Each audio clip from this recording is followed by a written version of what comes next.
چې کله ښځه واده شي نو په دې لومبی حق د چا شو؟ د خاوند. پلار نه دی اوس د خاوند حق دی چې ښځه واده شي په دې د ټوله دنیا کې لومبی حق د خاوند.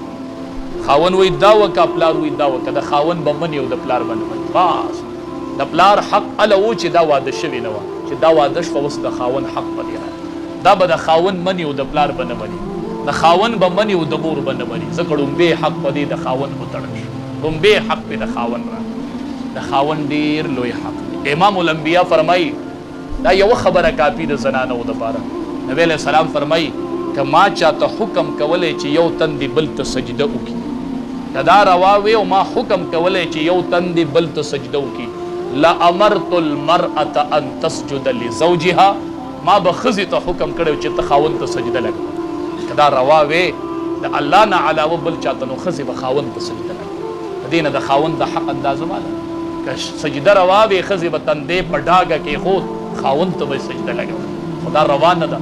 لوی حق په زنانو باندې چې دی هغه د خاوندان، هغه د خاوند حق دی. دا ناپوهی ښه واده نه کومه چې دیني خدمت ډېر وکړمه، تهجد ډېر وکړمه، نیک اعمال، نه نه نه، دا ناپوهه ده. ښه ته ټوله شپه تهجد وکړه، واده کړې ښځه د خاوند ښځه چې د خاوند خدمت کې او په کور کې یو قدم اوچت کی، په نکاح کې او د خاوند په خدمت کې لګیا ده، یو قدم اوچت کو، الله په دې یو قدم ورله 900 نیکۍ ورکړي، 700 نیکۍ په یو قدم.